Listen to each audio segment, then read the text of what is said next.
So I brought out some watermelon rinds for the chickens. They really like watermelon. Typically it's pretty funny watching them.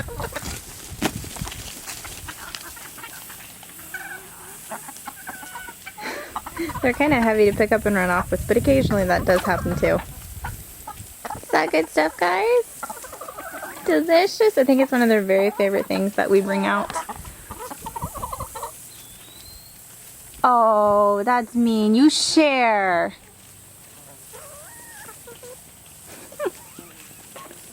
Sorry, Trixie Belle. Good snack. And then the kitten. Hey, sweetie. He likes to come over and check out what they're eating and see if there's anything that he wants to eat too. Tomatoes are looking kind of sad. It's been humid and hot. And they're not trellised very well, but we're still getting a decent amount of tomatoes, I think, considering everything. I didn't pick yesterday. I've got to come pick today, and I've got to check for jalapenos. I'm hoping I get between 5 and 7 more of them ripe, because I'm going to try making jalapeno poppers, which I've never made before, but Kurt likes them. See this poor pepper plant? It's just not doing awesome. But we've learned a lot about what we want to do differently for the garden next year, so it's okay, and we're still getting stuff off of it, which is amazing that we're getting anything off of these plants, because yeah, that pepper is kind of like, oh, pretty decent sized little squash there. Probably a pumpkin. It's trying to grow. Look how big that vine is all the way out here. If the ducks and the chickens leave it alone, we'll see, because they ate the last one. I'm really hoping that they'll maybe leave this one alone. Hey, Mowgli. Hey, cute boy. This part of the plant died over there, but this one did well. So we've got a watermelon in here. I'm pretty sure this is an ancient watermelon. I've scratched it. I'm trying to tell if it's ripe. It's pretty decent sized, actually. I'm not sure how to tell when it's ripe. I'm thumping it. I don't know how it's supposed to sound.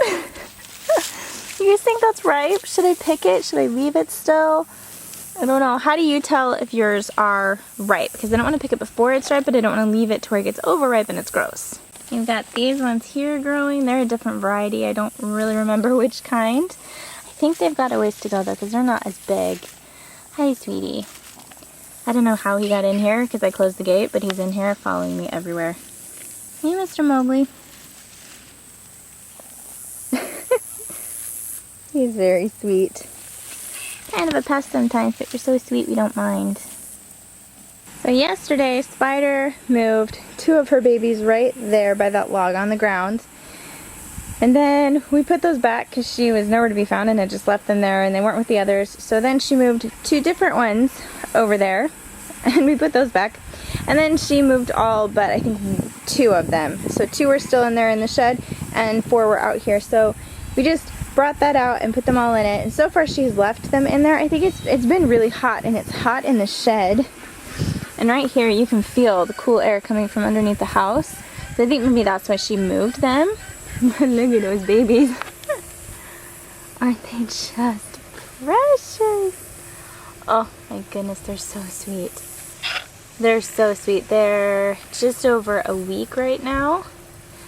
And they're already like getting bigger and changing, and their eyes are all opening, which is really cool. You see them nursing in their sleep. This one's really quite fluffy. I'm wondering if it'll have longer fur. I think it's a boy. But they're super fun. They're not quite to where I let the kids handle them very much. I like them to get older than this for that, but they still come out and stare at him. That's pretty much Mowgli's favorite spot lately. He stretches out right behind the back door and looks like he's roadkill. What are you doing? Mowgli, I gotta go inside. You have to move. He's purring. I don't know if you guys can hear him, but I can hear him. He knows he's gonna get picked up and petted. See the chickens hanging out over there by that grate? That also lets cooler air from under the house. And some of them have figured that out, so they'll hang out over there during the hot parts of the day. The cats will do it too sometimes. At church today, a really sweet older lady that knows Kurt came up to him on her way in, and she said, hey, I put some squash in the kitchen. You know, I wanted you guys to get one if you wanted one. They're pretty big. And I'm like, all right, big squash, whatever. And then I got in the car after church and I saw the squash. It's massive, guys. So if this was your squash, what would you do with it? Would you roast it? Would you eat it cubed? Would you mash it? Would you puree it? Would you cook it into something? What would you do with it?